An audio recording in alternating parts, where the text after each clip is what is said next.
Présentation et géolocalisation. Direction une montagne d'Amérique du Sud, le mont Roraima.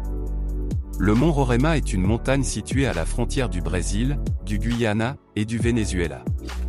En réalité, le mont Roraima est un tépuy, c'est-à-dire un haut plateau cerné par d'immenses falaises.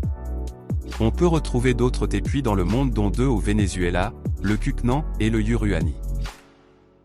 Cette montagne tabulaire est délimitée par des falaises de plus de 1000 mètres. En effet, ces falaises sont impressionnantes, car elles présentent une verticalité spectaculaire. Côté Venezuela, ces falaises atteignent un point culminant de 2810 mètres. Les falaises sont cernées à leurs pieds par des pentes abruptes, mais peu élevées au sud et à l'est, car elles se prolongent très vite sur de hauts plateaux situés à environ 1200 mètres d'altitude. Une borne se situe même au sommet du mont permettant d'indiquer le point de rencontre entre les trois territoires qui se partagent, cet imposant édifice naturel. Le plateau sommital mesure légèrement plus de 10 km de longueur, avec une largeur maximale de 5 km pour une superficie allant de 33 à 50 km². Cela voudrait dire que le sommet de cette montagne équivaudrait à environ 111 terrains de football, ce qui est juste énorme.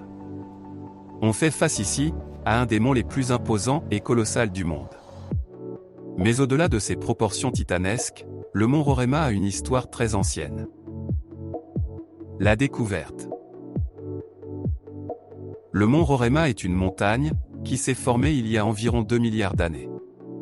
Les premiers à l'avoir découvert sont les Européens en 1595 au cours de la colonisation espagnole et britannique. Le poète, officier et explorateur britannique Walter Raleigh aperçoit une montagne de cristal, d'où s'échappent de nombreuses cascades. La première impression renvoyée par cette montagne et tout ce qui l'entoure fut perçue comme irréelle et impossible à gravir. Toutefois, la découverte certaine du mont Roraima remonte à 1838 par Robert Hermann Schomburg, un explorateur et scientifique allemand. En 1845, il y retourne afin d'étudier la flore et constate que le sommet a l'air inaccessible en raison de ses hautes falaises. À cette époque, l'inaccessibilité du mont Roraima rendait intrigant ce qui se trouvait à son sommet. Personne ne savait ce qui se trouvait là-haut, s'il y avait de la vie ou non. C'était un grand mystère. Pour les Peumons, habitants vivant à ses pieds, le mont Roraima constituait le lieu de vie des esprits Maoris, gardiens de la savane.